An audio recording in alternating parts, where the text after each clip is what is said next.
Today has been a good day. This week has been a good week for me. Not just because of Arsenal, but work has gone very smoothly this week. I've really liked working this week. Saturday's the busiest day, which is today. Like, I've just come back. Saturday is the busiest day at my work by far compared to the weekdays, and especially Sunday. Saturday is just so busy. Yeah, it kept my mind off it because I kind of expected it, but I was thinking we're going to lose to Wolves. Even in my prediction video, I mentioned like they were fighting for top four and they were above us, and Wolves away, and regardless, is a tough away game. Like, regardless of context, Wolves away is a tough game. We had not beaten them since they got promoted. They were tough to beat last year. They were tough to beat this year. So I was very worried about playing Wolves, especially considering how high they were in the table, and I just had a bad feeling. I just thought we might lose this game. Work was busy, so it took my mind off it, to be honest, but I was just dreading it. And my lunch break was at 5:30 in the evening, so it's not really lunch. It is lunch for me, so we'll call it lunch break. Lunch break was at 5:30 when the game kicked off, so I was checking the score. It was 0-0, so there wasn't much for me to check. But yeah, I literally just forgot about the game for some reason. I guess work was really busy, that's why. But I came home, I checked the score. Like, just before I got in, actually, I was like downstairs about to come up to my flat, and I'm like, oh, I almost forgot who we played today. So I checked the score, and we actually won. I was opening my phone expecting like, oh no, it's gonna be like 2-0 Wolves, 2-1 Wolves, like I predicted. Nope, we actually won the game. It was a nice surprise. I watched a 3-minute highlight video on the Sky Sports app. That's not an advert, by the way. It sounds like an advert, but it's not. But they have free highlights, but it's like 2 minutes long. I watched that, and yeah, I didn't see the game, so obviously I can't really judge too much. But to beat Wolves away and to keep a clean sheet is good, especially with David Luiz in defence. But he seems to be playing all right the past couple of games, but he does have mistakes in him, so I think it's a matter of time before he makes another one. Hopefully that's not the case though. Another thing, in the last Arsenal video, I was critical of Lacazette. I was very critical because he's not been an upgrade on Giroud, and I still stand by that. I felt it was justified. But I still want him to do well. I still want him to, you know, find his form back, because I know, like Arsenal fans know, and Lyon fans know, when Lacazette's on form, he is really damn good. Like, he's almost unstoppable. Maybe not unstoppable, but he's elite when he's actually on form. The problem is, he hasn't been on form in a long while, too long. But when he's on form, he's elite. Today, he actually scored. He scored a goal. That's his first away goal in a long time as well. But he actually scored, and he scored away in a tough game, in a big game. After seeing that, I'm just thinking, please, please. Like, not from the highlights video, just from like seeing that he scored on like the scoreboard.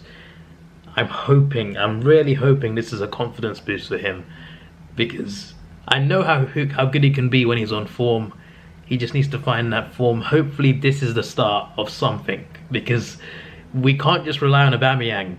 You know, we can't just rely. We need our other strikers to perform. Nketiah's done alright for himself. He's done pretty well. But Lacazette to actually score a goal, that is good. We paid 50 million for him. 50 million.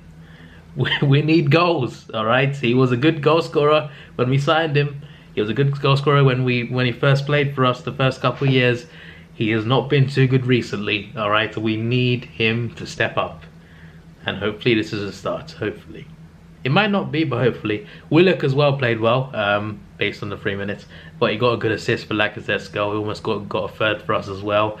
Saka got a goal. That was a very nice goal. That was pleasing. Aesthetically pleasing to watch that. Tierney with a cross. It took a deflection, but Tierney has been good with his crosses in general.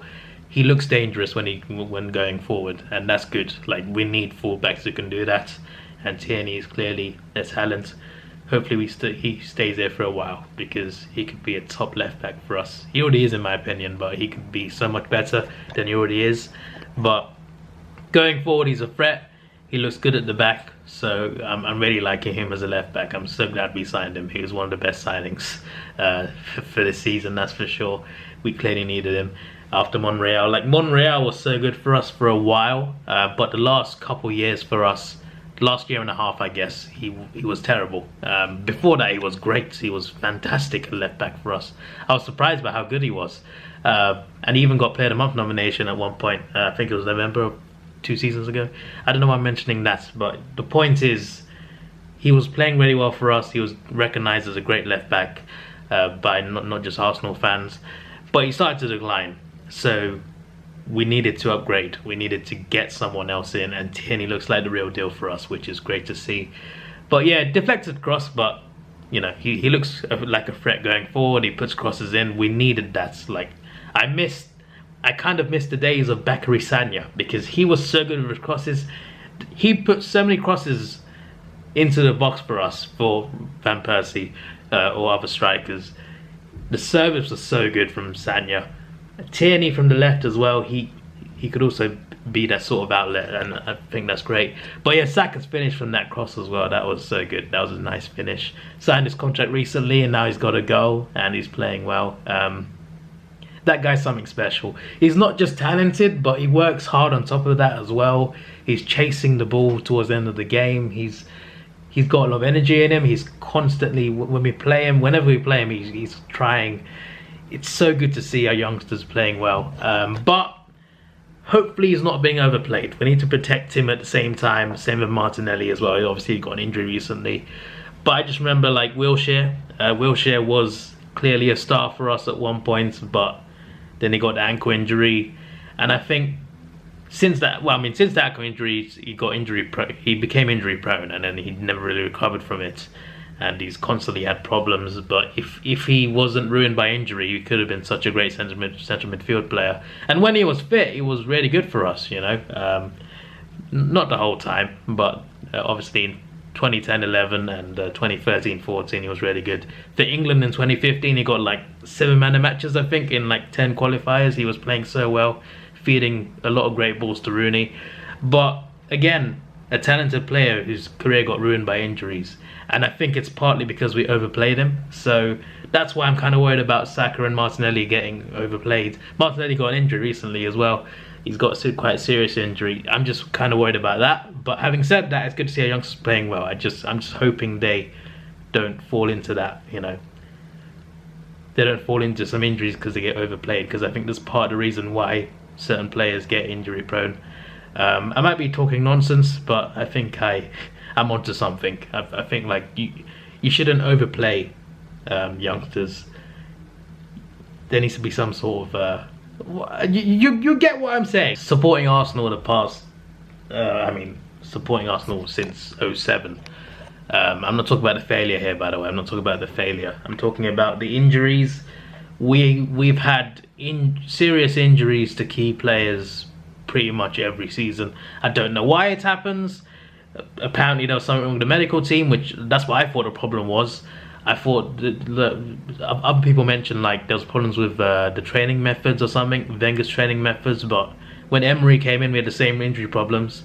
Arteta, same injury problems sometimes, right?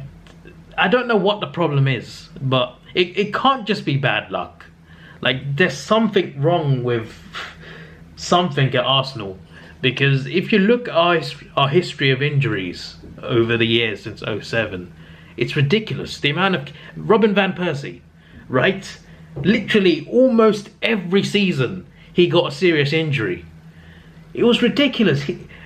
His first season and his last season at Arsenal were the only 2 seasons I'm pretty sure that he played the whole time. And the last one, he hit 37 goals. Clearly he was world class. But every year before that, for some reason, he got seriously injured. There's so many. Fabregas as well was out for a few months for like 3 seasons in a row. There's so many examples of key Arsenal players getting injuries. There's something to it. This is for another video, to be honest. But there's something wrong somewhere because it can't just be bad luck. I mean, I'm sorry, but if you look at the amount of injuries we've gotten over the years, it can't just be bad luck. There's something wrong. I don't know what it is, but it's a conspiracy. I'm telling you, I'm turned mad. I've turned mad. Okay, I've gone mad. And let me stop talking. Okay, I got to record another video. So, yeah, that's it. That's it for the video. Let's stop.